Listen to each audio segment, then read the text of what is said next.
even though we all obviously die, Western culture is arguably not all that comfortable with the idea of death, and that's something that you touch on in your book, Brenda.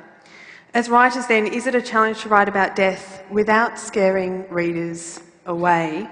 Is there any kind of fear as writers that it's a subject people would just automatically not want to go near, not pick the book up at all in the first place? Look, I think the great thing about death is that it's wonderfully democratic. Anyone who tells you that they're an expert in death is almost by definition a liar, because if they were dead, they wouldn't be writing a book. And to put things the other way around, we all know that we are all eventually going to die. You know, to quote Bill and Ted's Excellent Adventure, you may be a king or a little street sweeper, sooner or later you will dance with the Reaper. So I think one of the things about death, we can all write about it, we're all fascinated with it. I think it's wrong to say that as a culture we don't like talking about death. I mean, if you think of the categories of books that sell by the truckloads, at the moment, what are we talking about? We're talking about true crime, which people love, and you know, the more grisly the accounts of people being put in meat cleavers or whatever it is, the more people love it. Or books about war. And one of the interesting things about contemporary war writing is, in fact, over the last decade or so, it has become significantly more grisly. The focus now is much more about the horrors of war, and with this almost lurid lingering on the terrible things that are done to people by war. And people love it. Are there difficulties, though, writing about something that comes with so much baggage, be it cultural or Helen? Well, I'm terribly interested in death, and the older I get, the more interested I am. As it approaches. I don't think I've ever felt squeamish about it. So I don't really understand why people get shuddery about reading about it. And it's always surprised me. Actually, when you were saying how democratic death was, it suddenly reminded me of something that I was once having a conversation with two other women, and one of them was talking painfully about the end of her marriage, and the other one had been widowed. And in the middle of this torturous conversation about lying and betrayal and so forth, the widowed one said, "Look, death is a wonderful thing." And we both burst out laughing. We all burst out laughing. But I think it's just the clarifying stroke that death brings to complex situations that people perhaps can be relieved by sometimes. The clarifying stroke. It's a nice way of putting it. Yeah, I just thought that up. Brenda, do you have any thoughts on the clarifying stroke of death? Well, in terms of literature, I'm going to veer sideways from that question, because I think that it's so incredibly easy to write about death in a way, and then so very difficult. It's very easy to write about death because you're buying into a tradition, particularly if you're a woman. Beautiful dead women have a certain sort of place in the canon, you know. And when Edgar Allan Poe says, "I could not love except where death had mingled his with beauty's breath," he's pointing to I think he's actually joking, because Poe jokes quite a lot actually, but he's pointing to a sort of a plaiting together of death and beauty and femininity that's very strong in the 19th century, but still obviously potent today, and incredibly codified, and not very medically kind of specific in a way. Our patterns of dealing with death and literary death do change. Poe, you could argue, laid the foundation for all the police procedurals and so forth that we're very interested in today. Other people did as well, of course, but this idea of death as exquisite, as glamorous, as connected with femininity is almost, you know, it's almost a joke. It's so it's so potent and has been so potent in the culture. And so, in a way, you can walk into that and parody it and use it, or you can brace yourself against it as a writer. But I think that it's not an easy thing to ignore. What has changed enormously is the way that we use it, and indeed our own sort of connections with death. After the death of his wife, Rufus Griswold, who was one of Poe's sort of rivals, stayed with her body for 30 hours, kissing her, and he said, "I kiss her cold lips, but their fervour is gone." Now, I think this is hilarious. It's in the Silverman biography of Poe, because I don't know what he expected. I mean, I'd be very worried if there was any movement going on there. Yeah. She was beautiful from the tip of her head to the tag on her toe. Quite, yeah, exactly. So, but nowadays, I mean, in the 19th century, this was an appropriate thing for a husband to do. Nowadays, we would be seeking some medical remedy for this guy. So the way that we manage death in our own lives has changed, but there is still a kind of continuity of codification and glamorization of death that we see on our TV screens today, and that people are often parodying and working against. Because even in its heyday in the 19th century, I think people like Poe were joking quite a lot of the time. There's self-parody at work. Yeah. How do you, I mean, I guess, Shane, this goes for you possibly most. How do you marry comedy and death? Such a tricky combination. Well, I keep telling myself that it's just as easy to get killed in a comedy as it is in a tragedy, and you're just as dead. Life is a terminal condition, and the way I deal with it is through a lot of inadvertence, I suppose. Although I work within the conventions of crime fiction, which require that there be a body, and preferably up front on the first page to get the sort of narrative dynamic going and to raise the stakes. Crime fiction wasn't always about murder, but now murder is required in order to raise the stakes. So it's part of the assumed. Part of the assumption of the genre that obviously that there be a death, but beyond that, it's the way that society deals with it, the way that the state in the community, if you like, deal with it, that provides the grist for crime fiction, and for me, that provides a lot of scope for humour. It's not so much the death itself that provokes the laughs, it's the opportunities, it's the responses to it. And I think one of the reasons that that crime fiction is popular, as distinct from true crime, is not the vicarious kind of thrill of being a witness to murder, but the implicit contract with the reader that the matter will be resolved, that there will be, to use that awful word, closure.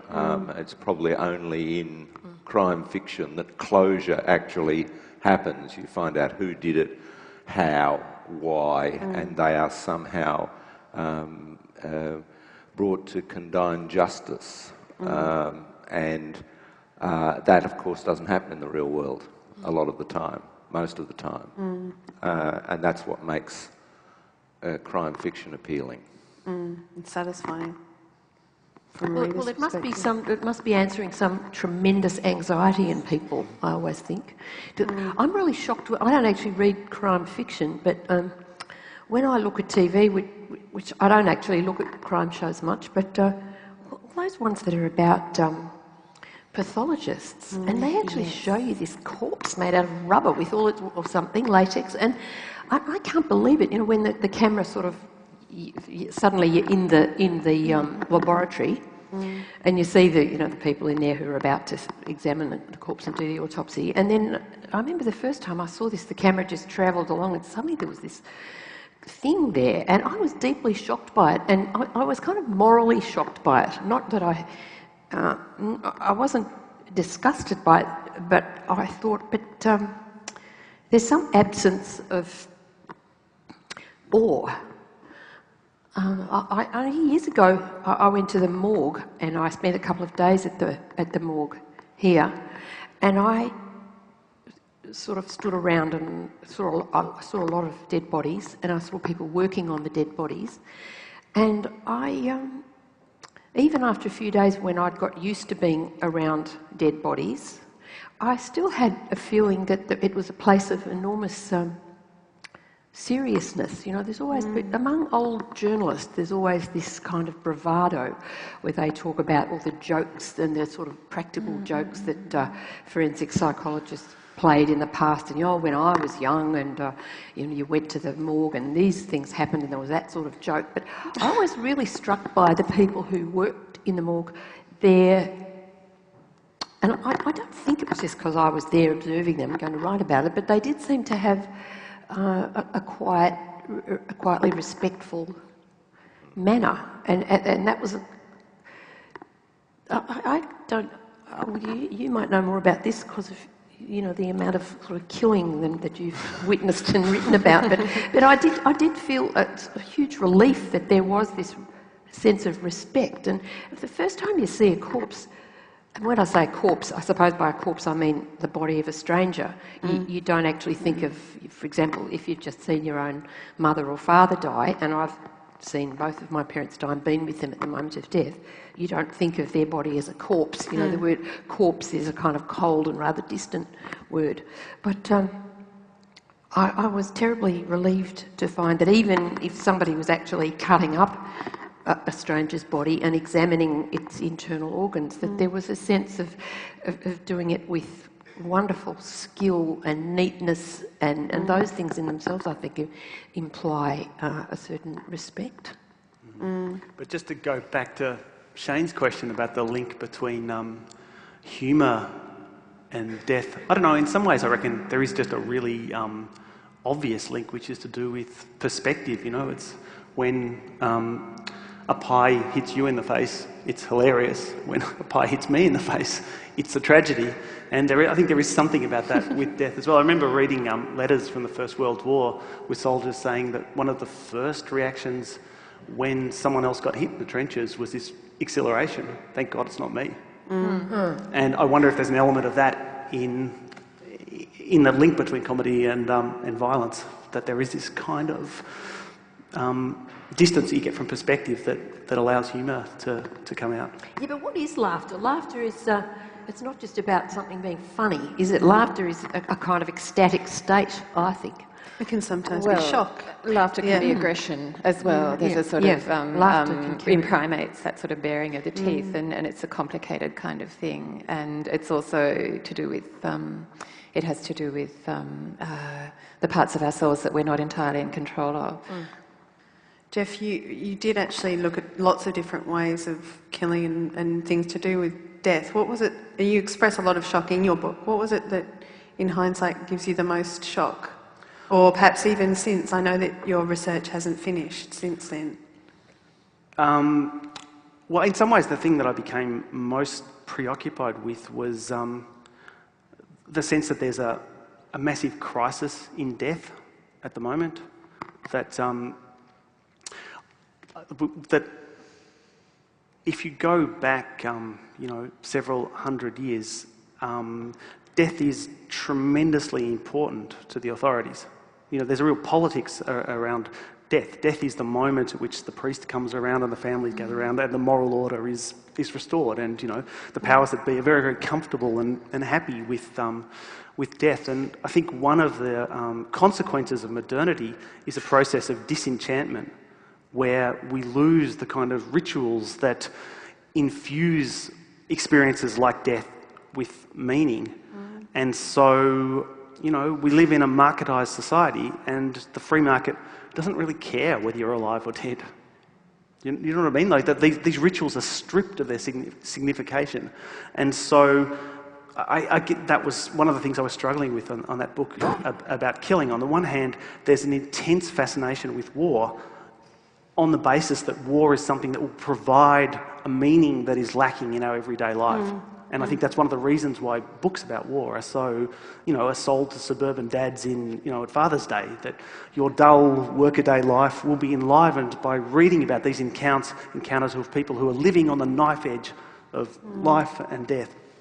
Yet the way that this crisis in death manifests itself is very often people's experiences when they're actually in frontline combat. Along with those people who are exhilarated, there is a real tendency for people to discover that, in fact, the disenchantment of life is carried over to an even greater extent in combat. And what modern war represents is the same sort of forces that govern our day-to-day life, except massively accentuated. Like, war is no longer about hand-to-hand combat between noble knights who are jousting. It's about tremendous economies pitted one against another, and the individual becomes incredibly disempowered and meaningless. And the thing that Vietnam veterans came back and said about their experiences, the catchphrase that was popularised was, "It don't mean a thing." So rather than this experience being tremendously profound, it was just this blank emptiness. And that was the hardest thing for people to deal with. I'm interested in what you say about the way it's become sort of marketised and the distant. There are situations, I think, where you're confronted with death in ways that you can empathise with so totally that it's almost unbearable. I've been in the morgue for my research purposes too, and in there, well, it's called the Centre for Forensic Medicine or something now. Forensic medicine for dead people. What's this mean? But what stuck in my mind was that there is a room in the morgue which is perfectly set up as a nursery. Why? Because cot death, for example, is an unexplained death, and so an autopsy is required by law. So your baby has died, it is cut up by strangers, and then what? And then those strangers dress the baby and put it in a cot in a room where you can come and whatever, say goodbye. And I just, I've just found that almost impossible to look at and to bear and to imagine, because although we talk about death and moving towards death, Helen, and as you get older, but I mean, it could be tomorrow, so there's no natural progression. I think one of the hardest things to bear is a child's death, which there's very little scope for the whoops-a-daisy, humour elements in there. And even when it's used in crime fiction to ramp up the motives and so on, I mean, there's something kind of distasteful or something about it. And then on the other side of that is the cold-blooded execution by the state that's represented by capital punishment, which is purported to be a deterrence and is, I suppose, ultimately a kind of act of revenge, but is so removed in time and place and circumstance from the events that justified it, that clearly it's not really about the dead person at all, or those events. What it's about, you might have a better idea, Jeff. Having. Yeah, as part of that book, I did speak to that guy who'd been the executioner in Virginia for 10 years, and one of the things that he spoke about, and in fact the other people who'd been working on death row spoke about, was precisely that the process was so bureaucratically broken down into its various components, and they would rehearse endlessly what they would do in the death chamber. So one person would be given the task of strapping down your leg, and they would rehearse over and over again. So the point of that was to make the process as mechanical and free of thought, so it went without hitch. But what one of the consequences were, when people were asked what did they feel after carrying out their first execution, they would say they felt nothing. And okay, the governors of the prison would think this is a great thing, our staff feeling nothing, they're not traumatised. But of course what would happen is they would become traumatised about the fact that they're not traumatised, because the only people who kill other people and don't feel anything are people who are mentally ill. So it had terrible effects on, I mean, this guy that I spoke to, he was a broken man. I read or heard somewhere about a French executioner who had a particular trick to get people to mount the scaffold for the guillotine, and the trick was to tell people to mind the step. People became preoccupied with the little horror of tripping, and then they didn't look up and become frozen by the larger horror of the execution. And this sort of cynical and pragmatic trick stayed in my mind for a long time. And then when I was very sick and I had to think about death not as some kind of abstract literary patterning or thing that might be useful in plot or whatever, I had to think very hard about how often we necessarily preoccupy ourselves with not tripping when there's something big in the sky that that would disable us if we looked at it. Do you think that writing about death is something that we develop the right to do as we get older? Or have you always felt as confident Brenda, about writing? I used to think. I've written some novels, and I used to think that it was part of my job as a novelist to unearth something. Let's see, there's bugs in the system. To unearth something about human emotion that had some intensity, and often this took me into kind of dark territory. And I wrote a war novel, and I finished it.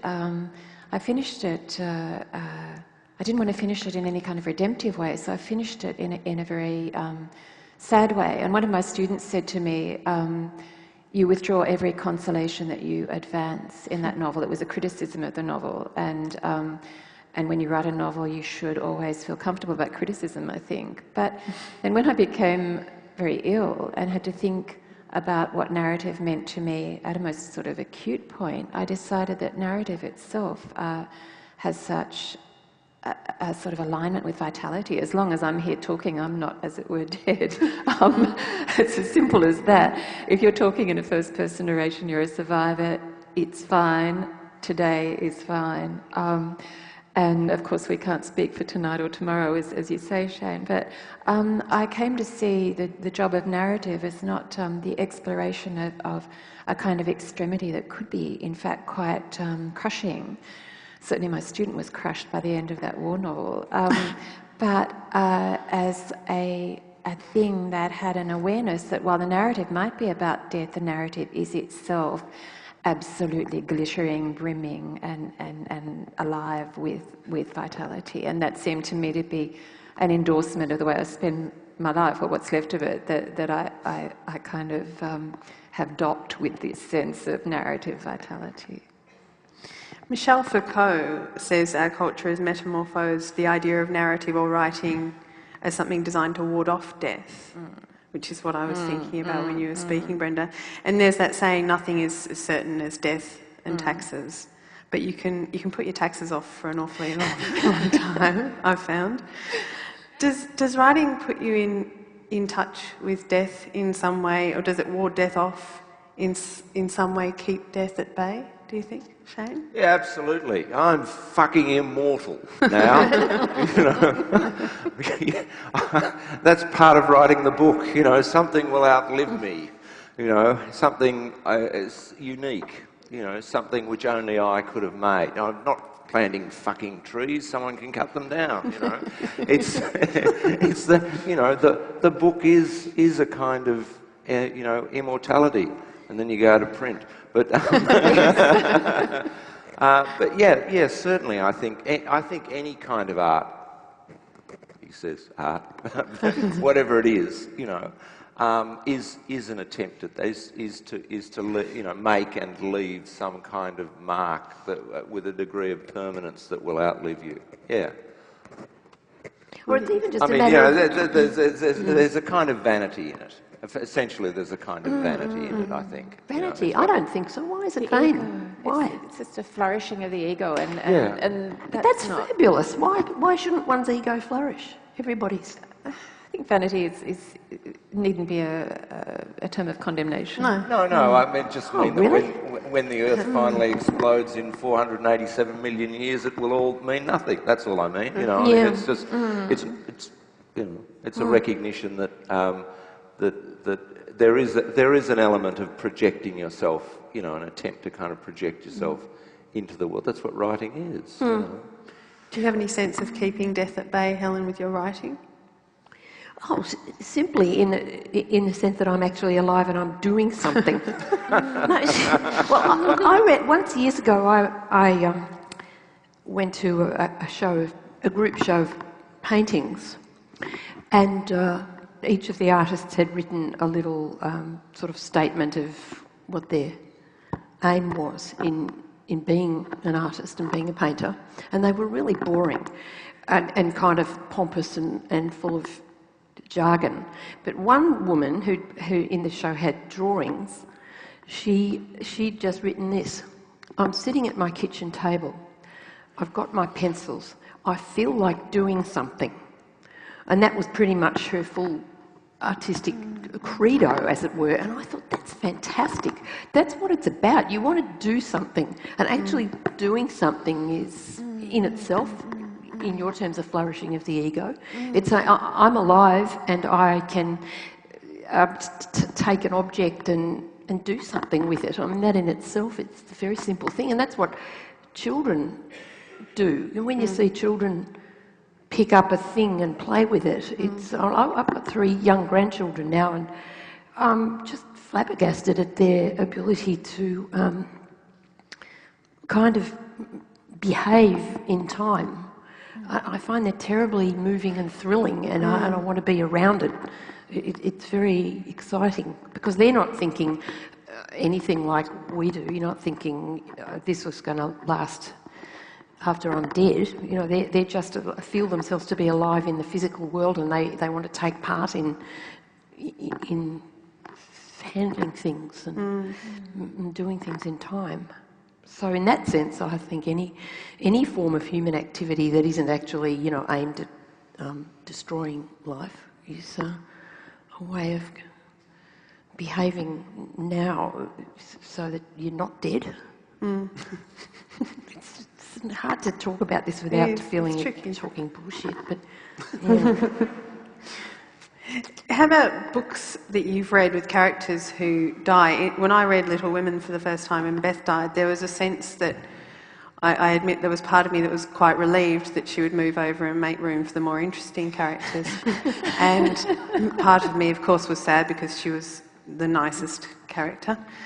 Have you had experiences where there are characters who have died who you've really not seen coming and wished that they hadn't, or the opposite, where they haven't died and you really wish that they had? It's not that easy to kill off a character. I don't know. I did a rough count the other day. I've killed 17. Well, I'm a bit more squeamish about it. When I read The Amazing Adventures of Cavalier and Clay by Michael Chabon, there's the brother of one of the main characters, Joe, dies, and it took me by surprise, and I don't know if I've really forgiven him for that death in that book. It was still a surprise. I don't know. I find it hard to have these conversations without thinking about Oscar Wilde and was it Little Nell, that you would have to have a heart of stone not to laugh. I mean, they're just characters in books, they're not real people. They're real to me, Jeff. I remember how I cried about Judy dying in 7 Little Australians. Do you remember when that tree falls on her and they carry her away on a door? I wept for hours over that because she was the best character. In Anna Karenina, Anna has, of course, run off with Vronsky, and her son is told that she's dead, and he doesn't believe it. And there's this wonderful line. He says he did not believe in death in general and in her death in particular.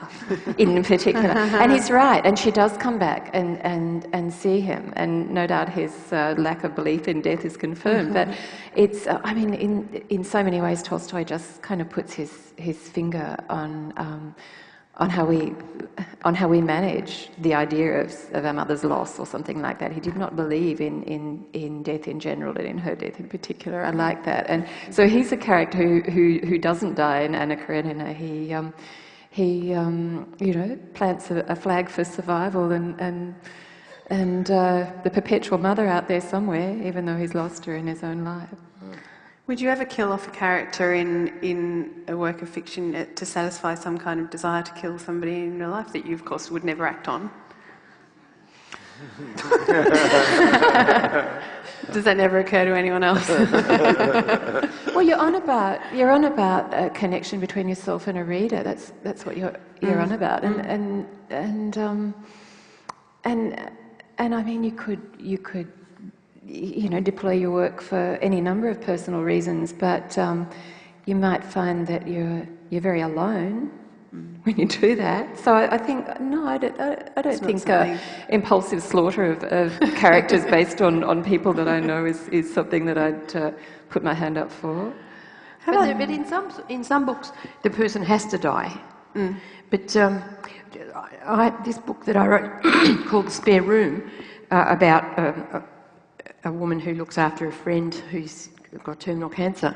Well, I had this kind of technical problem with it, which was that in the story that the sick character comes to stay with the well character, and she stays for 3 weeks, and then they have a terrible falling out caused by the fact that the sick character is allowing herself to be tortured very expensively at a bullshit alternative treatment clinic.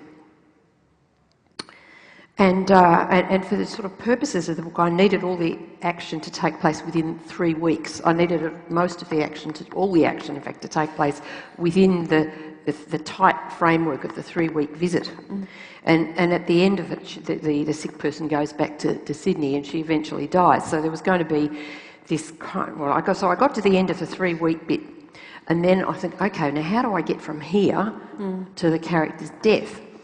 And it was really quite hard to do. I wrote away, I was merrily writing away, and everything I was writing seemed to be okay as writing, and it was moving the plot along. But I had this really strong sense that I was barking up the wrong tree, and there was something wrong with what I was doing. There was something structurally wrong with it. And so then I realised that I had to get the person's death into the 3-week thing and I figured out, I can do a flash forward. And so I did a flash forward, and then I kind of looped it, and I did where she dies, and then I kind of tucked that into, as it were, into the pocket of the 3-week period. But I realised that I just really didn't want the character to die. But she had to die because she had stage 4 cancer, that's one reason. But also she was a really infuriating person. But be that as it may, on the day that I actually wrote the death, I had to sort of force myself to do it. And when I got to the end, I just lay on the floor in my office and I howled and I wept and sobbed, and it was awful. I felt terrible. Not that not guilt for killing her, but just that this character was dead. It caused me a great deal of distress, and I put in my own path technical reasons not to make her die, and I had to jackhammer them out of the way. We get attached to characters. There's something else that I'd like to pick up on in what Helen's saying, because The Spare Room, and I'm sure many of you have read it, if not all, but it does describe some really worrying cancer treatment that is clearly not a good idea. But actually, the cancer treatment that is a good idea seems so incredibly fictional and astonishing when it's explained to you. We're going to do this and this and this, and you sit there blinking, thinking, "Ooh, that sounds really quite imaginative. I wonder who thought that up and under what circumstances. And I remember my oncologist saying to me, "This, if you agree to do this, it will add 3 to 4% to your chances of survival." And I thought, that's a lot. It's 3 to 4% is, I would have wanted 95%, and so I went home and I made a phone call to a friend actually here in Melbourne, and I said 3 to 4%. She said, "Imagine 3 to 4% on top of your mortgage and do it." Okay, so off I went and I did it, and it was not easy, and many of you in the room will have been through it.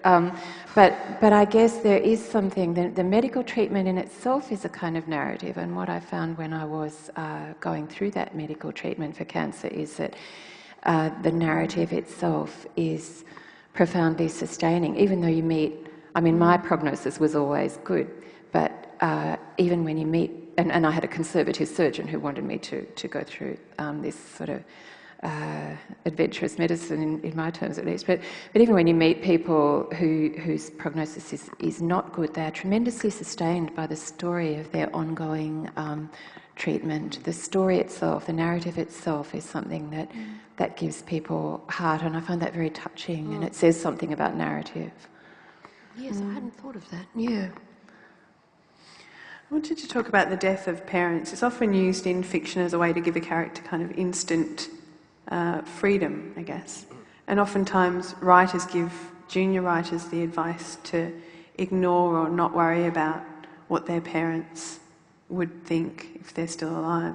Do you think that we all need to kill off the parents a little bit in order to write? The murderer in my first book, it's a refrigeration mechanic. My father was a refrigeration mechanic. And I don't think I was particularly aware of that when I was writing it. It was just that the circumstances of locking someone inside a freezer seemed to me to provide, a reasonably intriguing way of killing someone. It was only when my sisters pointed this out to me that we began to think that there was possibly something else going on. So, indeed, we may be acting out in some kind of vicarious way, something kind of deeper in our writing, but I like to think that, in fact, I have no real psychological depth at all, so it sort of deals with that matter.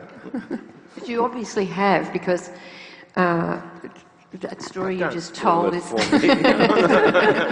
these years. But actually, early on you asked if we felt that we had the right to write about death. And when you said that, I thought that I felt that I didn't really until my parents died. And it wasn't because they would no longer be reading what I was writing, because they never talked about that anyway, but to actually be in a room with someone you love or are in a complex loving relationship with when they die is the most astonishing thing. And I've actually been, just by chance, been with my mother when she died, and I was with my father when he died, and I was also with my sister when she died. And it was just by happenstance that in those cases that I was in the room. And it's really quite I was thunderstruck by the kind of simplicity of it, really. And then I felt that, although by this time I'd actually been to the morgue and looked at lots of dead bodies, but they weren't people that mattered to me. And so having seen 3 people I loved just go out like a light, I sort of did feel that I kind of knew something, just some little small amount of thing about dying that made me not feel like a phony when I was writing about it. Is that why you did all that stuff? Well, look, I think there's clearly like an Oedipal element to writing, isn't there? An Oedipal, yeah. There's clearly, but... So when you say clearly, just fill us in a bit there. Well, I work for a magazine called Overland, and like all literary magazines, we're all grappling with this question of how you negotiate the transition from print to the digital medium, yeah? Now, there's massive advantages to online publication, but by and large, writers hate it. And why do they hate it? Because what they want to do is when they get their first story published, they want to go and say to mum, I haven't been wasting all those years in front of the computer. Look what I've done. There's a book here. And it seems to be it's a classic kind of Oedipal thing, isn't it? It's partly sort of a gesture of... There's a subliminal kind of aggression to it. Yes. You know, you said I was wasting all that time, you know, sitting around and I would never come to anything. Look, here's a book. You know, what do you know, Mum? This is not working with me. My mother is a writer as well, and you know, and my father's still alive. He's 93, and he's my kind of wall and fortress against death, I think. I know I read James Bradley's book about body snatchers. I don't know if you've read it. It's really seriously troubling book and very, very well done. And I was sitting up in bed in my parents' house reading it, and I put it down. It was about 11 o'clock, and I put this book down and finished it. I thought, I'll just go down and see if Dad's awake. I felt really bad, and I needed to sit around with him for a minute. And, you know, my parents have always been incredibly comfortable with anything that I've written. And I did worry about the war novel because he had been through...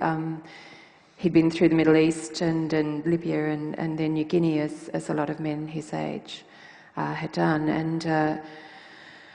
And my grandfather was at Gallipoli and then in France. And so I felt that I was sort of walking into men's business in a big way there. And I might be walking into it in a way that really didn't work. And the fact was that when he said that he'd read it and he thought it was fine, I felt extremely sort of blessed. Really needed that, and I don't feel Oedipal or competitive with my mother, although I do notice that we're up for the same prize fairly soon. Really? But we don't talk about that. It's not broached at all? No. Wow. Is that worse or better than being shortlisted for the same prize with, for example, one's husband?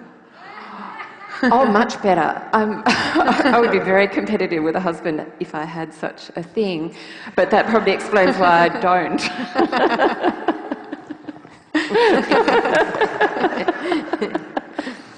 Tell me, is the announcement after Christmas dinner? It's not we don't have family Christmases like the one in the corrections, you know, where the mum stays at home desperately hoping that people will turn up. It's not like that, no. Jeff, okay, yeah, there you go. As novelists, you know, we deal with death as sort of material, as it were. You've written about death as kind of subject in a very concrete kind of way, and I'm kind of interested in what you might have to say about the way death is sort of is this a word, euphemized? You know, there are various sort of ways it's dressed up, you know, and that, I mean, particularly in the sort of context of military death and, you know, the state and so on. You know, we have all collateral damage, means people we don't know have just been killed, you know, and even areas like voluntary euthanasia, which to me is an oxymoronic phrase, you know, and we're now, you know, it appears kind of moving inexorably to the point where you'll be able to claim your own death back as a Medibank rebate. Medicare, you know. How weird is that? And because you were explicitly looking at that, I just wonder what, you know, observations you have about that. Well, I was really taken with an essay that William James wrote just before the First World War, which was explicitly pitched as a response to the pacifists of his day, everyone knew that there was a war that was coming, and he was saying to them, look, it's no good telling people that war is horrible and war is violence and people die in war. Actually, everyone knows that, and that's why they like war. And his argument was the possibility of violent death is the soul of romance. And so the idea that war is different from peacetime. In peacetime, nothing happens, suburban life, we live in reasonable contentment and all the rest of it. War is this other zone with violence and death, and that's what makes it exciting and compelling. And I think that's really, really true. And in fact, if you look at the way that military history is written today, this fascination with blood and death and suffering, it's not what they do is they take the tropes from the anti-war writers of the Great War and they wallow in the gore, and they use that to tell the suburban readership that war is different from your boring suburban experience. War is fascinating, war is exhilarating, the horror is what makes it fascinating. And I guess the thing that really sort of struck me was like when you talk to veterans, particularly from Iraq and Afghanistan, one of the things that they said was they often stressed was that like modern combat isn't exhilarating in the slightest. It's often because the disparity in forces is so great, it's often over before you even know that it took place. That it's when you talk to people about in the rare occasions they're in face-to-face encounters, they often can't remember shooting. So this moment, which is sold to you as the most profound experience you're ever going to have, they couldn't even remember doing it because it's all just muscle memory. They're drilled over and over again. You see the enemy, you fire. They can't remember it. So there's this contrast between this fetishization of war as this transcendental experience and then the actual experience of the contemporary military machine. It's just capitalism taken to the nth degree. It's a machine. I'm not sure if that makes any sense at all. So but you're saying this is what happens with modern warfare? Yeah. As distinct from, the cavalry charge or Yes. hand-to-hand combat? Yes. Yeah. Well, what part does Xbox play in all this? Sorry? What part does Xbox play in all of this? I mean, you have people in large machines in Iraq who have who've been part of a culture of operating. I'm not wishing to disparage Xbox games or anything like that. I don't really have a view, but you do have a sort of a feeling of continuity almost between the sort of culture of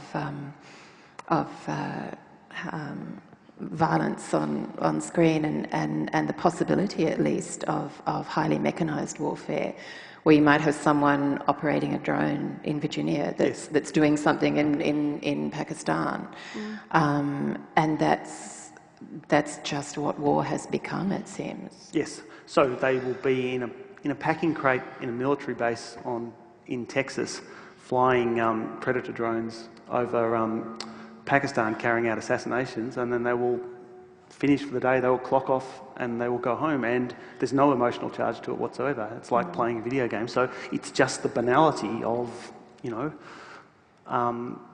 as you say, operating a computer game. So it's not that sort of transcendental experience. You're taking a human life, but you don't feel anything at all. I think we increasingly have this kind of disconnect between the sort of reality of that Victorian confrontation with the body of the loved one, and to the point where there's an overlay of euphemism and process, and that's about the Irish. That they used to have the toilet was out in the back of the house, and when someone died, the body was in the house. Now the toilet's in the house, and you have the body taken away. And those ads for prepaid funerals. What's all that about? I'm not going to prepay my fucking funeral. Excuse me. First of all, I'm going to be someone else's problem, and I'm going to, I hope it rains and people are standing up to their ankles in mud beside this hole in the ground, and that someone else is paying for it. I'm not kind of interested in having the sort of SSB saving club so that I can whisked away and happily cremated. In your face, I reckon, and pay for it. Basically, you see your funeral as a chance for posthumous revenge. At least at least discomfort. The kids, I've wiped their asses, for God's sake. they can shovel the dirt in the hole in the ground after me, thank you very much. But I brought that apropos of the whole kind of the way, you know, it's sort of, you know, you insure against it, you know, or you insure to cover the costs associated with it, and then, you know, and in fact it may have even been managed by some sort of legislated, you know, medical intervention process, and then, you know, in so many kind of ways where we are removed from the fact of it. The suicide note, I just wanted to, I mean, the suicide note is one piece of literature that sort of has no right of reply. And possibly its audience isn't given much mind, arguably. But there's a finality, and the author never has to read their critics, I guess. And do you, I guess I wanted to know whether or not you wish that you had that, you never had to hear from your critics, or is your audience very important to you when you write? Well, I don't usually think about that. Your audience? That's actually a really hard question to answer, and I've never come up with an answer to it. I don't think I'm just trying to get the voice right, and I suppose that in itself assumes that the existence of someone who's going to be hearing the voice, but I don't know what to say about that. You don't have an audience in mind. No, I'd be really upset if I didn't have an audience, full stop. Yeah. But yeah, I don't usually think about who they might be. I don't think I do. Yeah, actually, that's not true, because when I was writing The Spare Room, I kept thinking the whole time, everyone's going to really hate me when they read this book. I do remember feeling anxious about that, because I was writing... Why did you think that? Well, I was trying to write as harshly as possible about the subject of the book. And I didn't want it to be sentimental. That's the other thing about writing about death and dying, that you have this terrific urge to kind of soften it all the time, and to and I kept noticing that when I was writing The Spare Room, that it was like I think of it as if I was trying to it had this boat and it was going along, but it kept getting all these barnacles on the bottom of it, and the barnacles represented a kind of sentimentality, a sort of, you know, this desire to sweeten everything, and I just had to jackhammer them off. You know, I had to be really quite violent and force myself not to offer consolation, like in the way that you were talking about, Brenda, when your reader said that you withdrew all consolation. Well, I think also we're automatically sympathetic to the dying, but when you've got a narrator who is, you know, struggling with certain aspects of dealing with this person who is dying, I guess that the tricky thing that you overcome is that, you know, making us sympathise. I guess is that potentially what you were worried that might annoy people? Well, I wanted to put into the book a lot of anger. And that's there is a lot of anger in the book, and some people, interestingly, women don't seem to have any problem with that anger. I'm not quite sure why. I met some men who reviewed the book were very thrown by the anger that's in it, and I was really surprised at that kind of gender matter of anger. But I think there's a lot of anger around death, because if someone's dying right in front of you, and you're looking after them, what they're doing is they're sort of modelling for you what you're going to have to do eventually. And that, I imagine looking after a dying person would be, I imagine myself as being, you know, sort of symbolically vertical, and the dying person would be horizontal. In other words, I'd have all the power, and I would be this wonderful figure full of grace and courtesy and patience, and bringing in little snacks and you know, making this sort of smoothing the pillow and making the sheet pretty and everything. But in actual fact, I found that a dying person can be filled with rage against you, and saying you know, what this person on whose death this book is based. I remember when I was actually cooking a meal, I was in the kitchen, and she, from the other side of the room, you know, she was kind of dying on the couch, and she said to me in this, she was the most sweet-natured person in the world, but she suddenly spoke to me in this tone. She said, "Don't I get any of that?" And I thought, what? I was shocked. And there was this anger in the room, and neither of us could acknowledge it. But it's the kind of anger that comes at the prospect of annihilation, I think. I don't know how that answered your question.